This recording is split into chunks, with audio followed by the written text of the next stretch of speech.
বন্ধুরা কেমন আছো তোমরা সবাই? আশা করছি ভালোই আছো।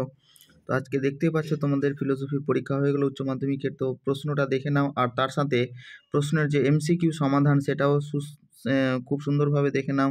যে বৈধ আরোহণ যুক্তির সকল আশ্রয় বাক্য যদি সত্য হয় সিদ্ধান্তটি অবশ্যই কি হবে? তো এই সিদ্ধান্তটি দেখো সত্য হবে। তারপরের প্রশ্ন 2 নম্বর দেখো, বৈধ আরোহণ যুক্তির সিদ্ধান্ত সত্য হতে পারে, আবার মিথ্যাও হতে পারে। এই বিবৃতিটি হচ্ছে সত্য। একটি যুক্তি আশ্রয় বাক্যের সাহায্যে যাকে প্রমাণ করা হয় তা হলো সিদ্ধান্ত। যে আই বচনের দুটি ব্যাপ্য হয় তা হলো এদের মধ্যে কোনোটি নয়। পরের প্রশ্ন দেখো, দ্বিমূল্য যুক্তিবিজ্ঞানে একটি বচন সর্বদাই ড্যাশ হয়, সর্বদাই সত্য বা মিথ্যা হতে পারে। পরের প্রশ্ন দেখো 6 নম্বর, নিরপেক্ষ বচনের বিরোধিতা প্রধান শর্তগুলি হলো বচন দুটির মধ্যে গুণ ও পরিমাণ উভয়ের মধ্যে পার্থক্য থাকে। পরের প্রশ্ন দেখো 7 নম্বর প্রশ্ন, নিরপেক্ষ বচনের বিরাধ অনুমান হলো এক প্রকার। দেখো এটা ডি হবে অমাধ্যম অনুমান।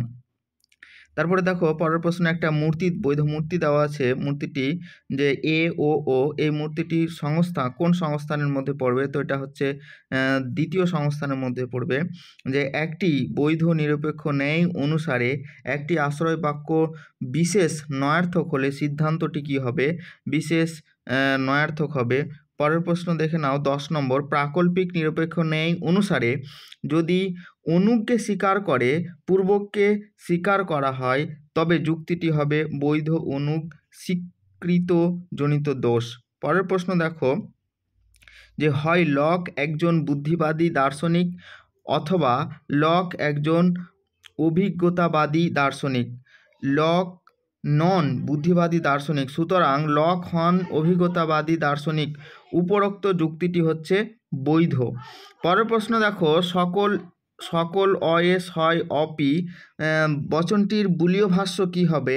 দেখো বচনটির বুলীয় ভাষ্য হবে বি নম্বরটা, যে এস পি বার সমান 0। পরের প্রশ্ন দেখো, সব দার্শনিকই ঈশ্বর বিশ্বাসী নয়।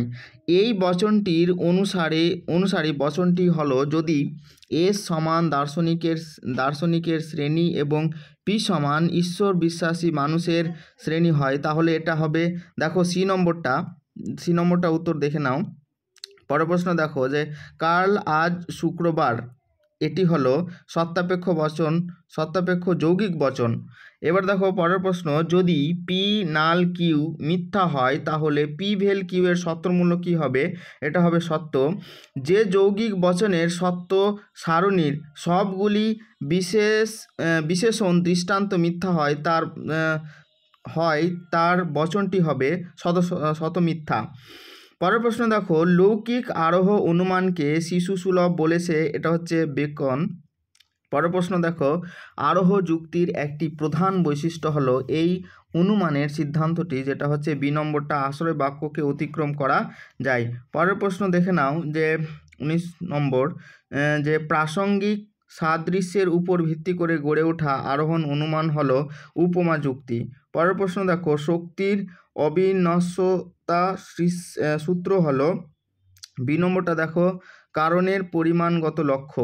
পরের প্রশ্ন দেখো, অতিবৃষ্টি হলো বন্যার কারণ। এখানে কারণ কথাটি যে অর্থ নির্দেশ করেছে তা হলো পর্যাপ্ত শর্তরূপে কারণ। পরের প্রশ্ন দেখো, যে এক কারণবাদকে সমর্থন করেছে কপি। পরের প্রশ্ন দেখো, যে মিল তার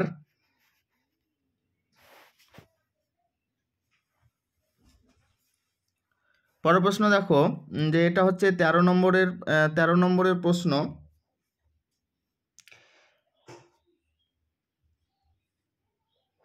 13 নম্বরের প্রশ্ন এখানে অ্যান্সার করতে ছুটে গেছে, আমি বলে দিচ্ছি 13 নম্বর প্রশ্নের অ্যান্সারটা হবে যে সি নম্বরটা হবে, তোমরা দেখে নিও। যে পরের প্রশ্ন দেখো,